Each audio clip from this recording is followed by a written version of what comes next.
नमस्कार दोस्तों, MPIQ के डेली संवाद प्रोग्राम में मैं बलराम पटेल आप सभी का स्वागत करता हूं। चलिए शुरुआत करते हैं आज के आर्टिकल की। और आज का हमारा आर्टिकल है परमाणु ऊर्जा में बढ़ती आत्मनिर्भरता। जी हाँ, इस आर्टिकल के माध्यम से हम समझेंगे कि कैसे भारत परमाणु ऊर्जा के माध्यम से अब आत्मनिर्भरता की ओर बढ़ता जा रहा है ऊर्जा क्षेत्र में। और परमाणु ऊर्जा में हम कैसे आत्मनिर्भर बनेंगे इसके बारे में भी हम जानेंगे। हाल ही में जो बजट पेश किया गया है, तो आम बजट के दौरान जो चर्चा की गई थी, तो उसमें बताया गया था कि परमाणु ऊर्जा के लिए अब भारत लगातार प्रयास कर रहा है।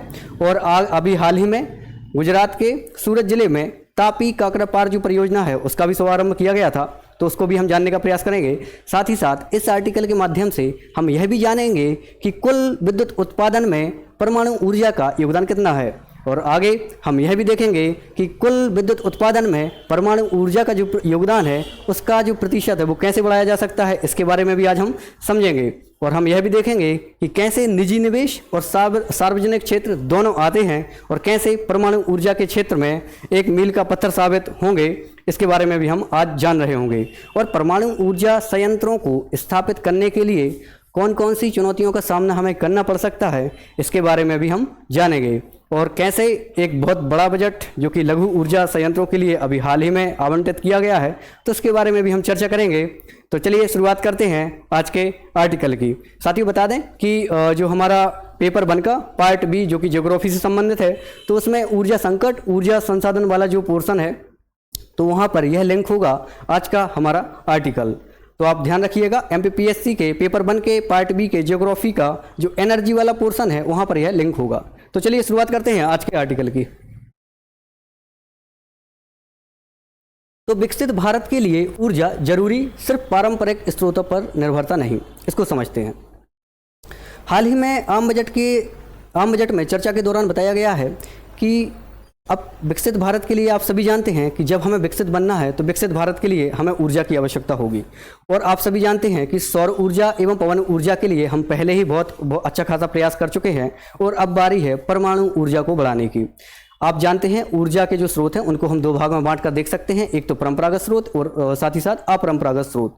तो परंपरागत स्रोतों से कैसे अब हम विमुख होकर अपरंपरागत स्रोतों की ओर भाग रहे हैं, और अपरंपरागत स्रोतों में वैकल्पिक स्रोतों के रूप में अब हम देखेंगे कि आगे हमने जब पहले हमने जहां सौर ऊर्जा और पवन ऊर्जा पर कार्य कर लिया है, तो वहीं अब हम कैसे मूव ऑन हो चुके हैं परमाणु ऊर्जा की ओर। तो यहाँ पर अब हम, चूँकि आप सभी जानते हैं कि 2047 जो 2047 की जो विकसित भारत की जो अवधारणा है उसको प्राप्त करने के लिए निश्चित तौर पर हमें ऊर्जा की आवश्यकता होगी। और ऊर्जा जो है वो हमें जो परमाणु ऊर्जा है वो ऊर्जा का एक ऐसा स्रोत है जो हमें कंटिन्यूअसली ऊर्जा प्रदान कर सकता है। तो चालू वित्त वर्ष में आम बजट में लघु परमाणु संयंत्रों के लिए बड़े बजट का प्रावधान किया गया है। जी हाँ, ना कि बड़े परमाणु संयंत्रों की अपेक्षा हमने लघु परमाणु संयंत्रों की ओर ध्यान दिया है। इसको हम आगे समझेंगे कि ऐसा हम क्यों कर रहे हैं। और पहली बार परमाणु ऊर्जा में निजी कंपनियों को आमंत्रित किया गया है कि आप आइए और निवेश करिए। और आगे चल के हम इस एडिटोरियल में देखेंगे कि 26 अरब डॉलर का जो निवेश है वो इन प्राइवेट कंपनियों के माध्यम से अब किया जाएगा। और परमाणु ऊर्जा में हम मील का पत्थर साबित होंगे भिन्न भिन्न स्रोतों के माध्यम से। आगे देखते हैं कि इस ओवरऑल ऐसा करने का उद्देश्य क्या है। तो इसका ओवरऑल उद्देश्य ये है कि देश में स्वच्छ और वैकल्पिक ऊर्जा का निर्माण करना। तो अब जानते हैं आप कि जहाँ परमाणु जो ऊर्जा से जो बनने वाली जो ऊर्जा होती है वो स्वच्छ होती है, वो उसमें ज़्यादा कार्बन की मात्रा नहीं होती है, उसमें जो ग्रीन हरित गैसेस होती हैं, जो हरित गृह गैसेस होती हैं, उनका जो प्रभाव होता है वो बहुत कम होता है। तो इसलिए इसका उद्देश्य एक ही है कि स्वच्छ एवं वैकल्पिक ऊर्जा को तैयार करना। अब हम आगे चलते हैं, देखते हैं कि हाल ही में प्रधानमंत्री ने सूर्य घर निःशुल्क बिजली योजना शुरू की थी। और इसके द्वारा और इस योजना में अभी तक साथियों 1.28 करोड़ जो फैमिली हैं उन्होंने अपना रजिस्ट्रेशन करवा दिया है।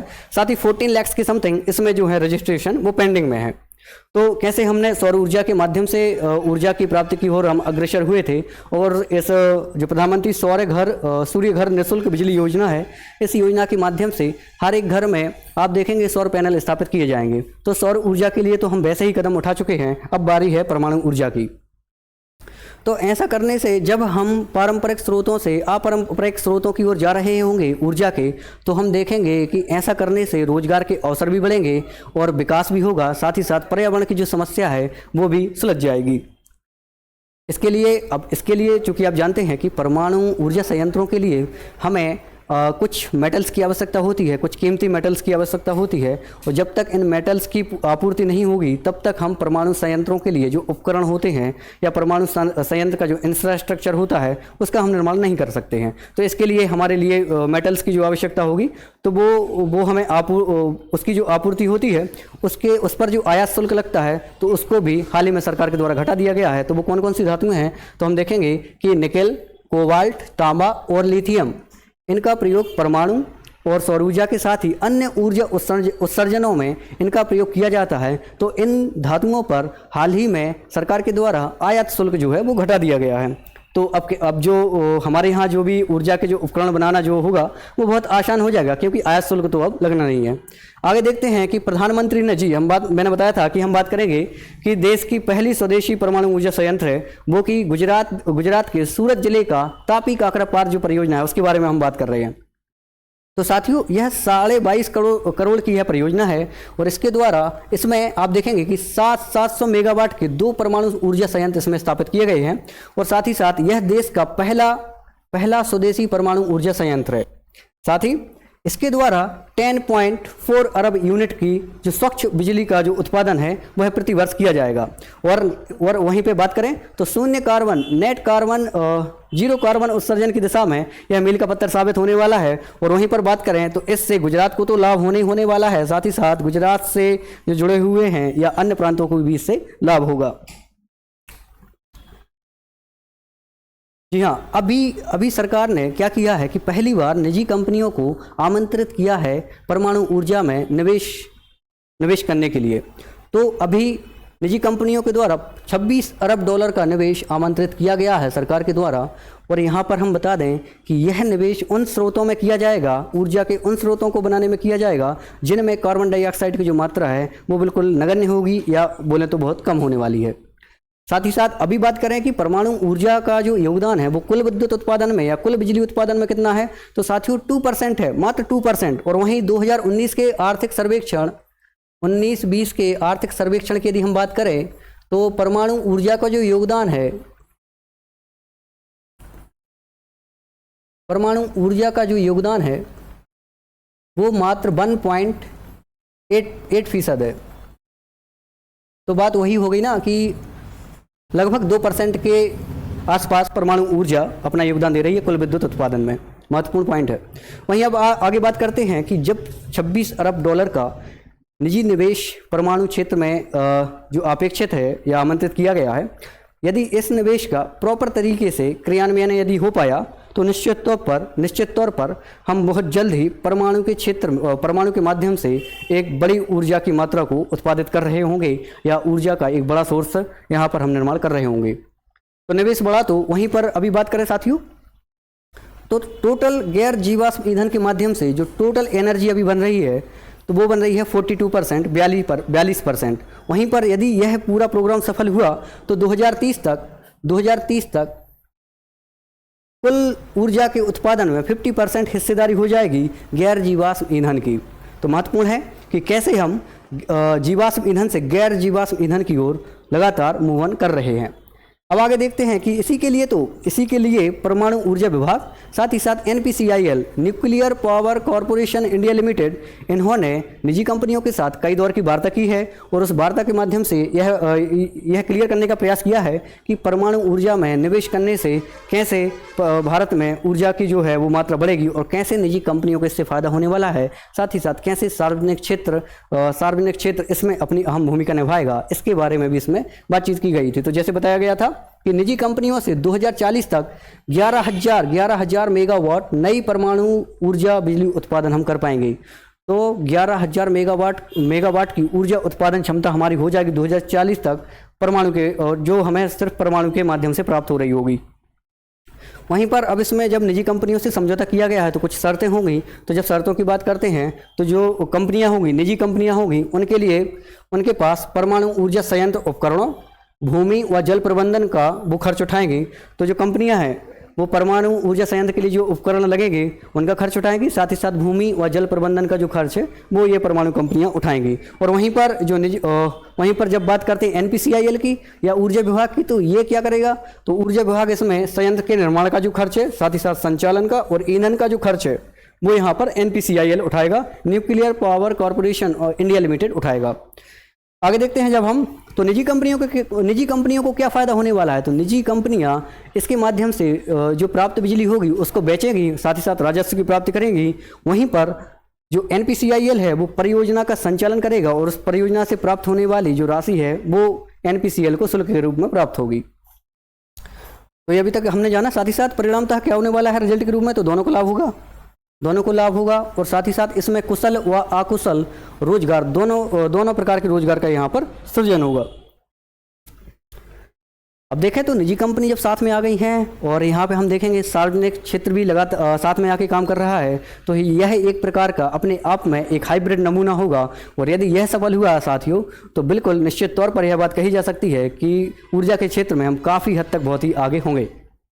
तो हमारे यहाँ अभी जैसे वर्तमान में भारत में बात करें तो भारत में दो प्रकार से परमाणु ऊर्जा बन रही है, दो प्रकार के रिएक्टर्स का प्रयोग किया जा रहा है। एक है बॉइलिंग वाटर रिएक्टर, वहीं पर दूसरा है प्रेशराइज्ड हैवी वाटर रिएक्टर, इसको हम बोलते हैं PW, pressurised heavy water reactor. यहाँ पे बता दें साथियों कि भारत में जितने भी रिएक्टर से अभी तक जो हमें परमाणु ऊर्जा प्राप्त हो रही है उनमें अधिकांश जो ऊर्जा प्राप्त हो रही है वो PHWR से ही हो रही है। तो अधिकांश ऊर्जा की जो प्राप्ति है वो हमें कहाँ से हो रही है, PHWR से ही हो रही है, प्रेशराइज्ड हैवी वाटर रिएक्टर से ही हो रही है। वहीं बॉइलिंग वाटर रिएक्टर की बात करें तो बहुत ही कम हमारे पास है। तो अभी तक क्या हुआ है कि हमने ये सब प्रयास तो परमाणु ऊर्जा के बारे में किए हैं, लेकिन अभी तक हमें लक्ष्य प्राप्त नहीं हो पाया है। तो उसके पीछे के महत्वपूर्ण बिंदु ये हैं कि अभी तक हमें यह लक्ष्य प्राप्त इसलिए नहीं हो पाया है क्योंकि ईंधन की जो आपूर्ति है वो हमें बहुत ही कम मात्रा में होती है। और वर्ष 2010 में भारत सरकार ने अमेरिका के लिए इसके संबंध में एक समझौता किया था कि हमारे लिए ईंधन की जो है वो आपूर्ति सुनिश्चित हो पाए। और वहीं पर एक दूसरा बड़ा कारण है कि यदि कोई परमाणु घटना घटित होती है तो उसके बहुत ही ज़्यादा दुष्परिणाम हमें देखने को मिलते हैं और उसके बहुत ही बड़े पैमाने पर हमें प्रभाव देखने को मिलते हैं।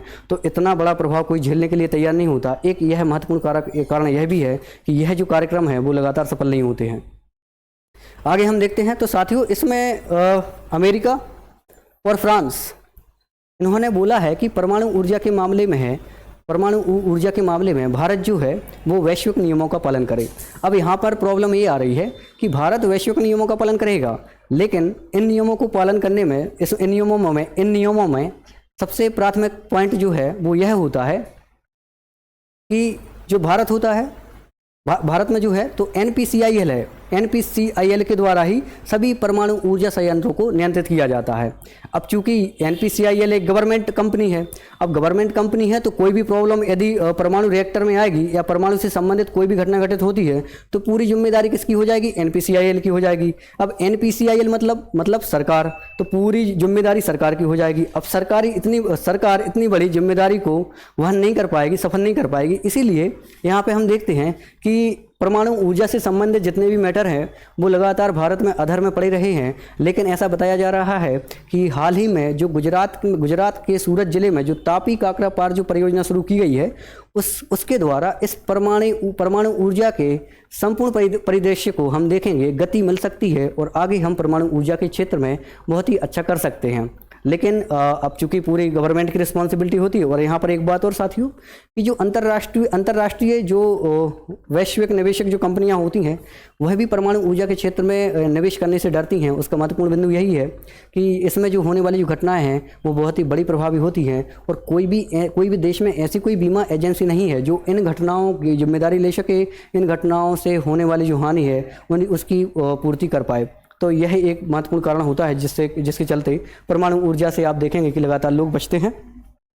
और वहीं पर तो हमने ये पॉइंट डिस्कस किया कि भारत सरकार की कंपनी भारतीय नाभिक ऊर्जा निगम जो है वो यहाँ पर पूरी तरह से आप देखेंगे रेगुलेट करती है, तो जिसके चलते पूरी जिम्मेदारी किसकी हो जाएगी, वो एनपीसीआई की हो जाएगी।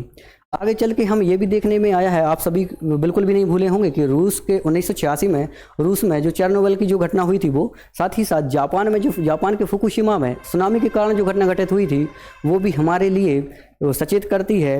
और इन घटनाओं के बाद तो जैसे हम देखेंगे 1971 से तो अमेरिका ने परमाणु ऊर्जा से संबंधित जितनी भी ऊर्जा थी उन सभी उपकरणों पर बंदी कर दिया था।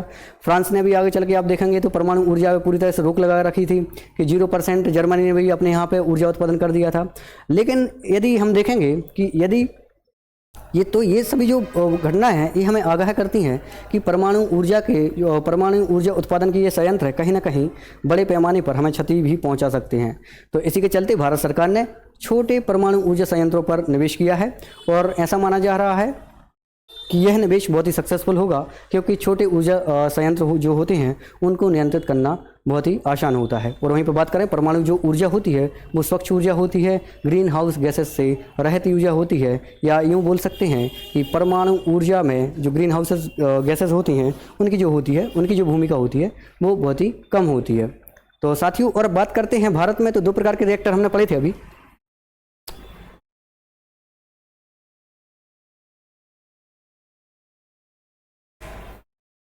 एक पढ़ा था हमने बॉइलिंग वाटर रिएक्टर और दूसरा पढ़ा था PHWR। तो बॉइलिंग वाटर रिएक्टर की जब हम बात करते हैं तो बॉइलिंग वाटर रिएक्टर में क्या होता है कि जो वाटर होता है, पानी होता है, पानी को हाई टेम्परेचर और हाई प्रेशर पर उबाला जाता है और जब यह पानी पूरी तरह से खौल जाता है तो इसके तहत आप देखेंगे कि जो यूरेनियम होता है यूरेनियम के यह अणुओं को तोड़ देता है जिससे ऊर्जा बनती है।